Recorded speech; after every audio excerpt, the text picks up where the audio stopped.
Does an ape man walk the uncharted forests of America's Northwest? What unknown monster of the sea grappled with this US Navy frigate in South American waters?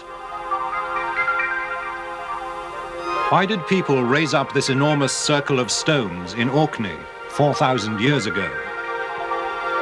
Who drew this giant, the largest figure in the world, on Chile's loneliest mountain? What hands fashioned the skull of doom? Does it bring death? Why do stones move by themselves in California's Death Valley? Mysteries from the files of Arthur C. Clarke, author of 2001 and inventor of the communication satellite. Now in retreat in Sri Lanka, after a lifetime of science, space, and writing, he ponders the riddles of this and other worlds.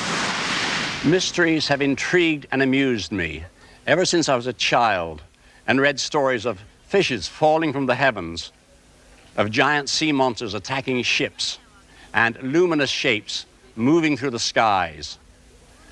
Over the years, I've classified them in order of strangeness as mysteries of the first, second, and third kinds. Even in this small island, there are extraordinary things on every side. 1,500 years ago, the king of Sri Lanka built this fantastic staircase. Why? We can only guess. This was a lost world for 1,000 years. We may never know its purpose. What made a tyrant king create this palace with its pleasure gardens in the sky? For me, it's a starting point in a journey through our mysterious world.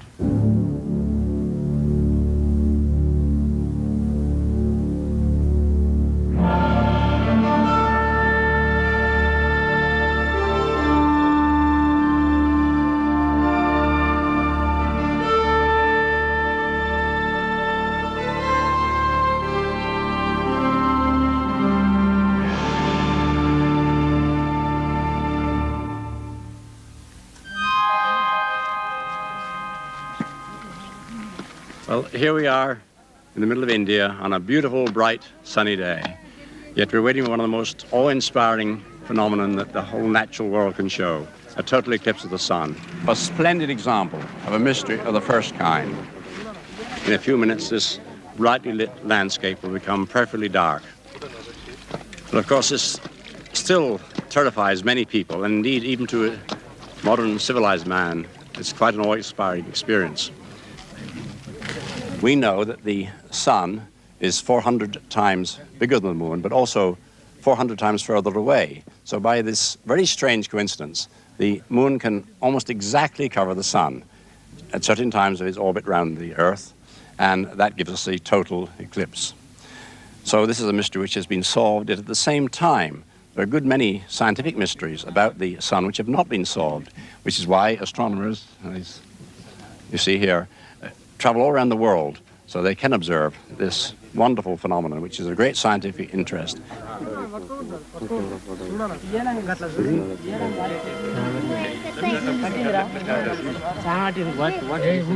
No, it's aluminium foil. Aluminium foil. Two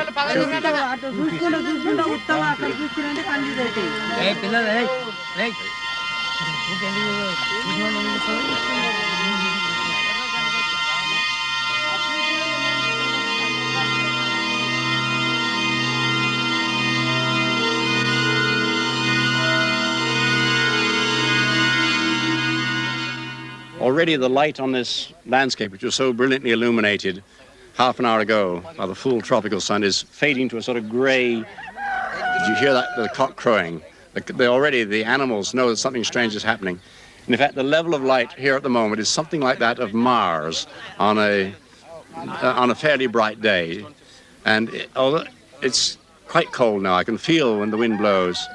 I feel as though I'm back in England. Less than a minute to go now. It's like a door closing with a great light behind it, a curved door hanging up there in space. The moon has almost completely covered the sun. The last light is beginning to go.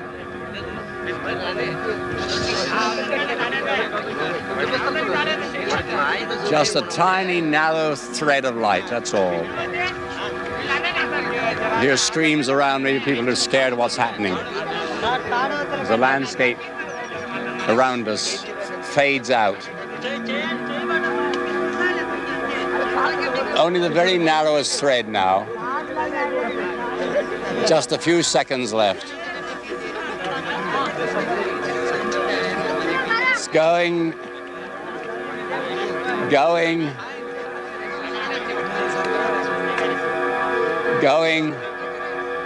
gone. Eye patches off. There's the corona, the most glorious sight, a great crown of light, the solar corona. There are streamers of light stretching out around it and very bright bursts of flame near the edge itself. It's still quite bright. We can see the landscape around us as though it's probably a bright moonlight night as far as the illumination is concerned, because the light from the corona is so intense. I can't see any other stars except Venus and little Mercury. Of course, the longer one looks, the more detail one sees. You can tell that there are enormous magnetic forces at play there because of the way these streamers follow lines like lines of filing around a magnet. Now you can just see the sun coming. It's all ended. A burst of light, the diamond ring, so-called, just a single spot of light as the sun shines through one of the lunar valleys. It does look like a diamond ring in the sky. And now it's all over.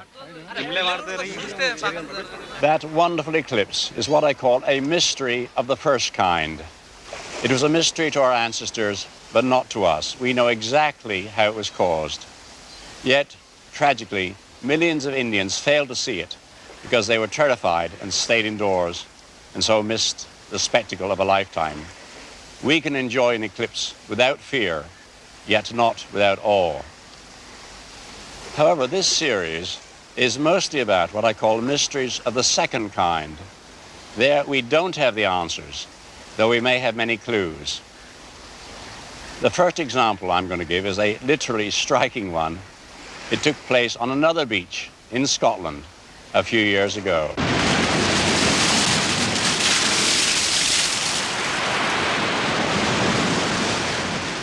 It was in 1966 that a terrifying visitation came to the beach cafe where Mrs. Jean Meldrum and her mother, Mrs. Evelyn Murdoch, were working. I looked up because I heard this noise getting louder and louder, and there was just like a ball of fire. It was like orange in the middle, and it was luminous white round, and it rolled right along the side of the cafe, the wall in the cafe, and it came to the window, and it came out the window. And I came up, lifted up the way to have a look to see what this was, and the thing came out the window and battered across the front of my chest. And then it vanished because I picked the kid up and I went inside because everybody was panicking by this time. But I was sore for days after it, and there was nothing else to see after it had gone. But it was just like a big ball of fire. All of a sudden, the whole kitchen that I was standing in just lit up luminous white. I couldn't understand it. It was very frightening. And then the screaming went on till the beach was empty. The cafe people had all run out the cafe. They ran out like lightning. And the beach attendant, who had a wooden leg, he usually sat on the table just next to the counter. And you never saw anybody move so quick in all your life. He was gone with the rest. And the following day, I discovered the 2 gas jets on the top of the cooker were cut right through. And we had to send it to the blacksmith in Creole, the local blacksmith, to be repaired. This man, Professor Roger Jennison, who's in charge of Kent University's radio telescope, collects such tales. Indeed, he's had such an experience himself on board Eastern Airlines Flight 539, coming into Washington one stormy night. Well, all of a sudden, just after one of the more intense crashes of lightning, there appeared from the pilot's compartment a most beautiful blue ball, about the size of a football, near enough the size of a football, a lovely thing, which moved at a slow pace, about this sort of speed, down the aisle of the aircraft, a fast walking pace. I could certainly feel no sensation of heat, although it passed at arm's length from my face. I suppose it must have been a few seconds, I can't remember exactly how long thereafter, that the air hostess came clambering up the aisle. She flopped into my lap, she put her arms around my neck, and she said, "Did you see that St. Elmo's fire?"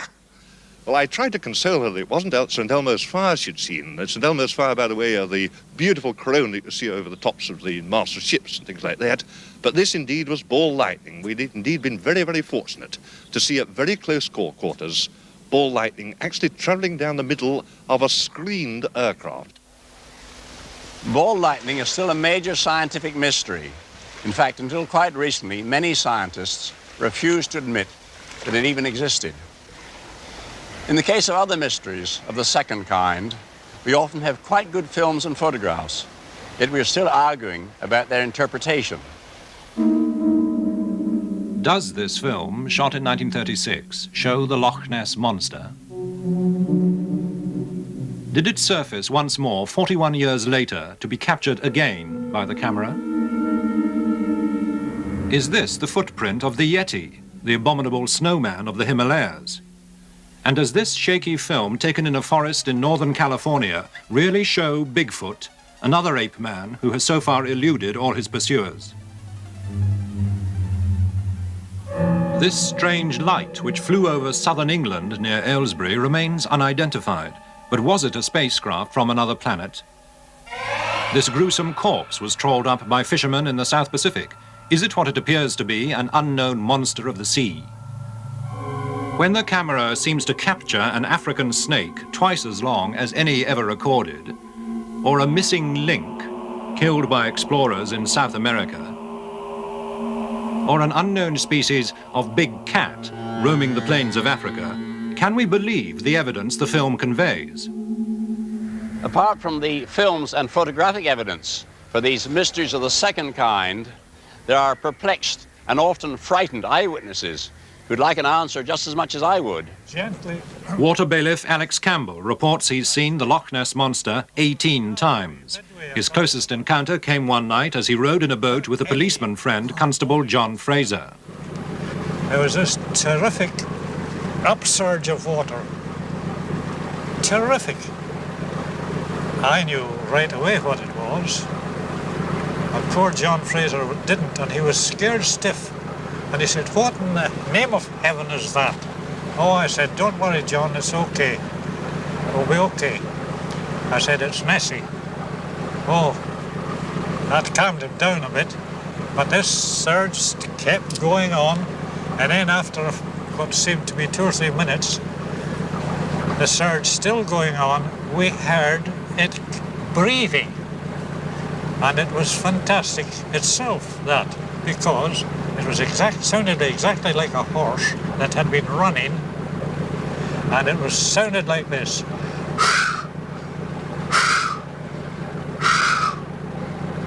Just like that. This Belgian helicopter pilot, Colonel Remy van Leerde, was menaced by a gigantic snake. He was operating in the Congo. Now when I came down on that snake in his hole, on approaching it at the minimum speed, I would say at 20-25 miles, and I would say at about 25-30 foot up, the snake raised up by about, I would say, 10 foot.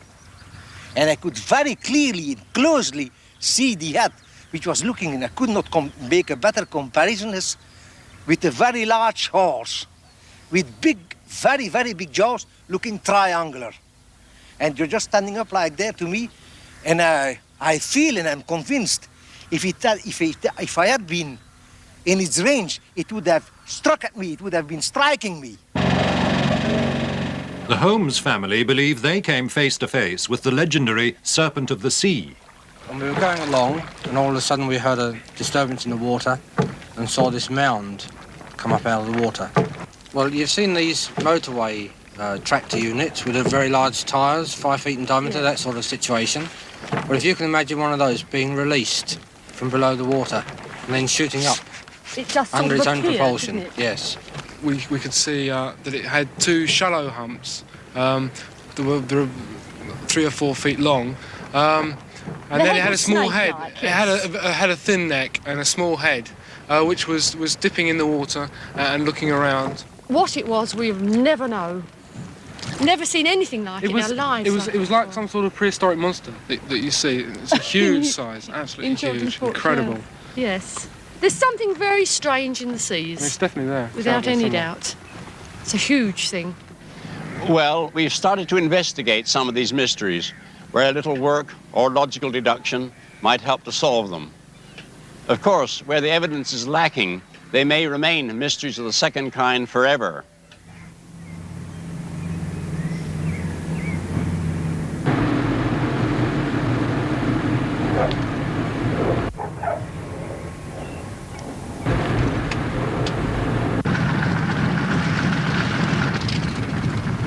The steamy airport at Palma Sur, set deep in banana country near Costa Rica's border with Panama.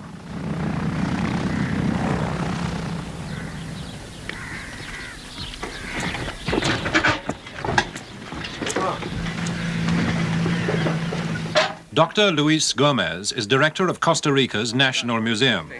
Bien, gracias. He's flown in to hunt for any clue which might explain one of the world's most intractable mysteries, the giant stone balls of Costa Rica. Huge and uncannily perfect spheres, handmade and of unknown origin. They're even beside the airport runway.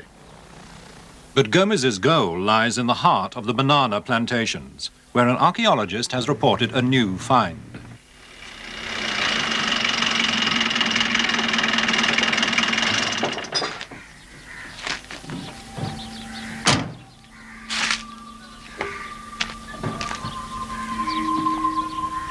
For 50 years since the giant stone balls were first brought to their attention, archaeologists have travelled here hopefully, but none has arrived at any explanation of their purpose or their date. In charge of this dig is Mike Snarskis. Hello, Mike. Please. How are you? It's about time you're here. This is hard work. I imagine so in this heat. No, listen, this is something we found, not only this one, which looks to be about the size of the one that's in the Palmar airport, but also over here about 100 yards, another large one. Right here behind you, still another. I think it's been broken, but looks large as well. We probably have the arrangement that we read about years ago of balls in lines. There's absolutely nothing to tell who made the spheres or when or why. Bewildered archaeologists can merely clutch at straws. The fact that they are in lines brings into my mind the possibility that they represent actual maps of constellations, for instance. That's my favorite theory, but I don't know what... Mike, what do you think these stone balls were made for? Well, Luis, it's a difficult question. Now, I, as an archaeologist, should know better than anyone what these balls represent, and in fact, I know almost nothing. More than 1,500 giant stone balls have so far been found, the biggest 8 feet across and weighing 16 tons. The granite they are made from has been brought from mountains many miles away. They are mathematically precise and must have taken years to grind down with nothing more than stone tools and abrasives. Today they are the Costa Rican equivalent of the garden gnome. Dozens have been carried off to the capital, San Jose, to adorn important buildings. Others have been smashed by treasure hunters inspired by talk of hidden gold.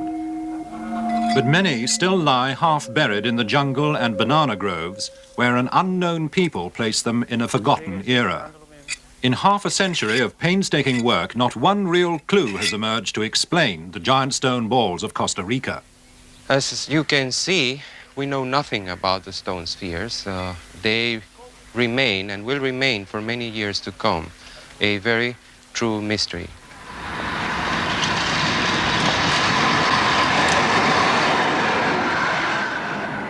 A few clues and a little logical deduction may, however, have helped this German scientist to find an astonishing explanation for another group of mysterious objects from the past. Dr. Arne Eggebrecht, director of the Hildesheim Museum, took us to Munich, to an exhibition of treasures from ancient Iraq. There, modestly displayed, are 3 relics from old Baghdad. Dr. Eggebrecht believes they prove that ancient people developed technology 2,000 years ahead of its time. These 3 curious objects were found in 1936 during excavations in Baghdad, in Iraq, and they were found all together, one in the other. Now, here you have first of all a ceramic pot, and in this pot was put this copper cylinder, and in this copper cylinder again this iron rod was found. On top and on the bottom of this copper cylinder there was found bitumen. And if you take all these things together, this can only mean for a scientist that you have here an electric cell or a battery. The remarkable thing is that these objects are 2,200 years old. That means 2,000 years before electricity was invented in Europe, in Italy. In this experiment, part of an Iron Age fort is recreated in northern Scotland. Under test is an extraordinary claim that the ancient fort builders managed to produce almost incredible temperatures of more than 1,000 degrees centigrade and so melt stones and turn them to impregnable glass. With American Richard Brinkerhoff, we walked on the very lintels of a great stone circle to investigate his theory that Stonehenge was an observatory. And the rude man of CERN may, after many centuries, yield up his true identity. Well, I think he's a Celtic god, really. A sex symbol. We did have one girl that was been married for about 7 years and hadn't managed to have a child, so we told her to go and sit on the giant. Apparently you were supposed to sit up there with your knickers off. I don't know whether she did that or not. But the next spring she was pregnant. I look at him every day. I think he is a sex symbol because he does wonders for me. The secret of who he is may lie in the soil, beneath the turf from which the giant is cut.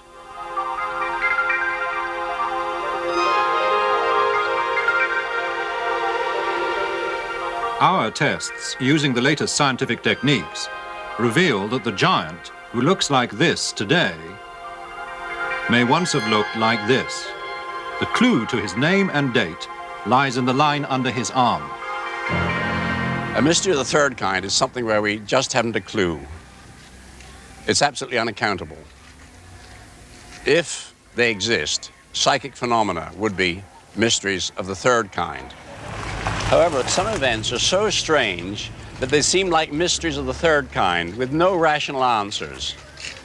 But perhaps we can provide some clues. What would you think if this sort of thing happened to you? I was coming up this road, I was coming north, I was just about a block away when all of a sudden a fish fell right to my right hand, the left-hand side of the car. I saw the fish fall out of the sky.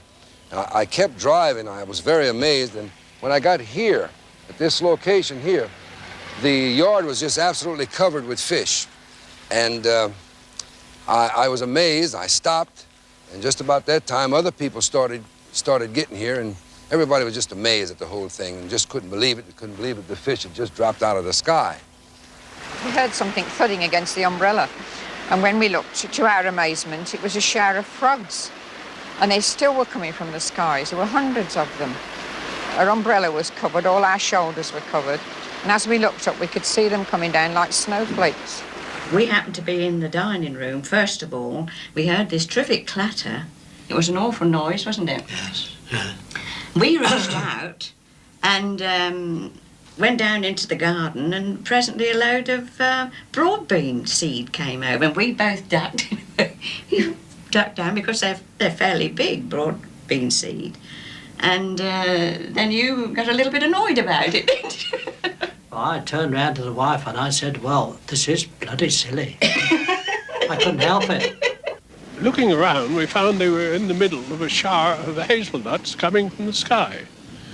And they were dropping on the cars, falling in the gutter, and I should think there would be as many as we saw, about 350 of them.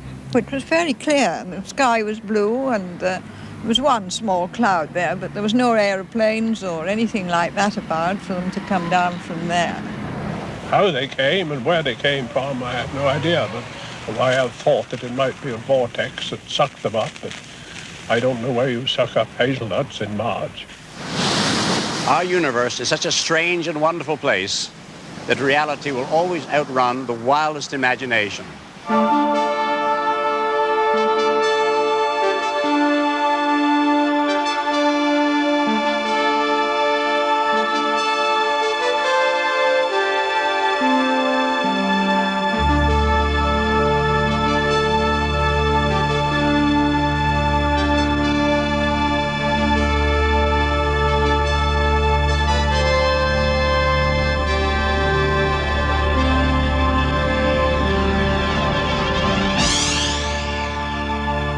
Next week, the monsters of the deep.